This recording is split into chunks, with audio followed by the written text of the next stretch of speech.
Cumprimento a todos e vou iniciar minha apresentação intitulada Lawfare e uso do direito como instrumento de guerra.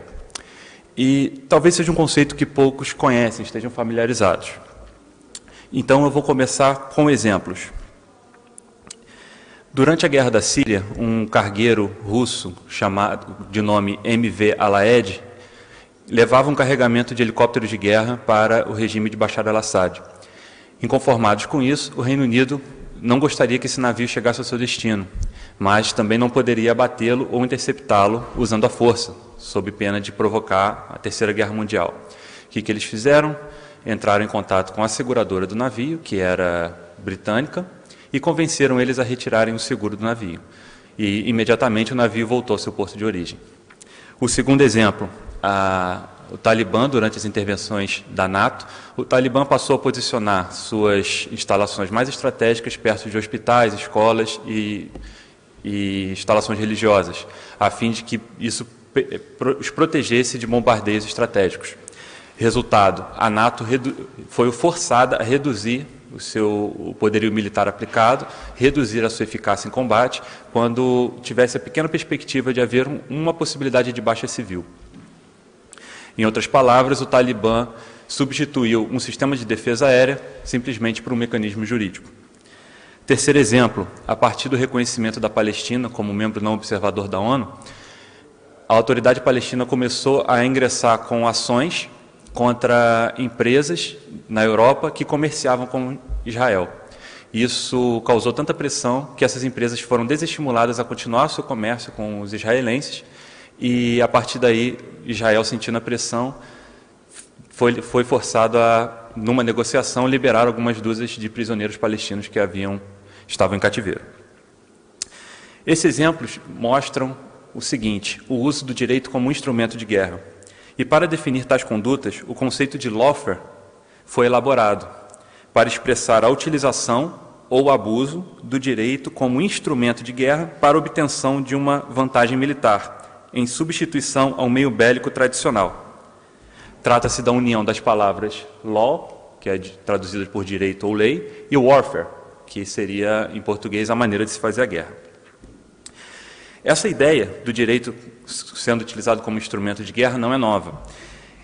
Podemos traçar as origens dela até o século XVII, e Portugal estava no centro do início dessa ideia. Exemplo disso foi o pai do direito internacional, Hugo Grosso, que também é considerado por alguns autores como o primeiro praticante de lawfare que se tem registro.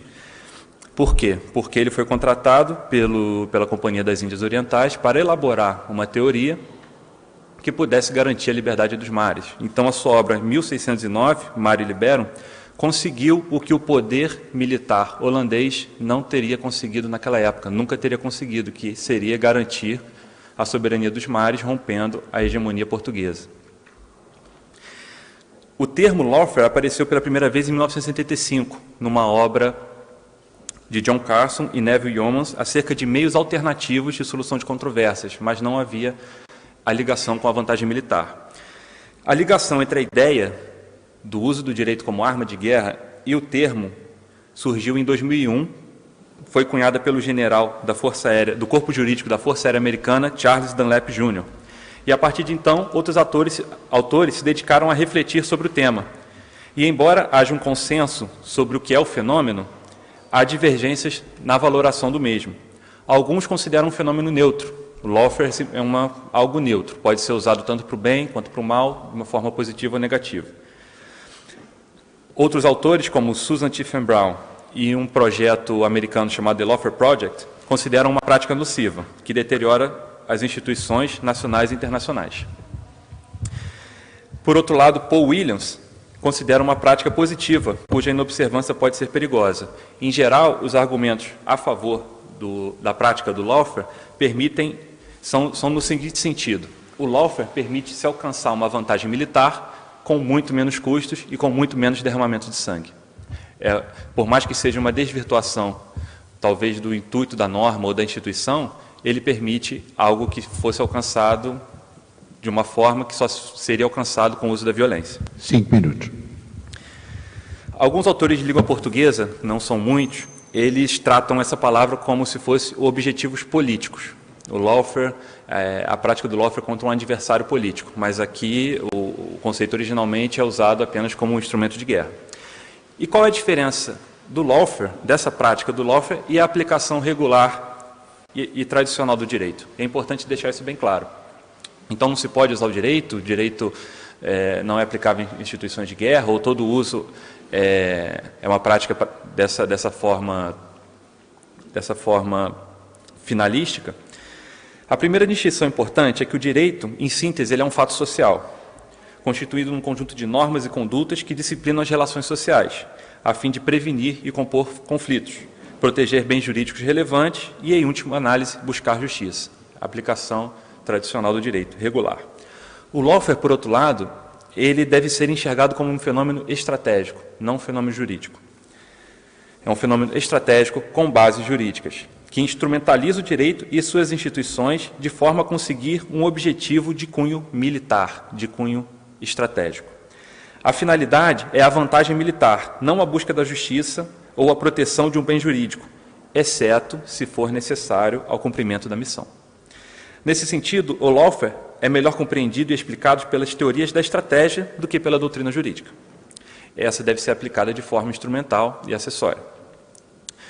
À medida que o direito se pretende colocar acima dos conflitos, dizendo o que pode ser feito, o que não pode ser feito, o limite que deve ser respeitado, a sanção quando se cruza esse limite, o lawfare tem uma lógica diferente, é uma lógica que está dentro dos conflitos.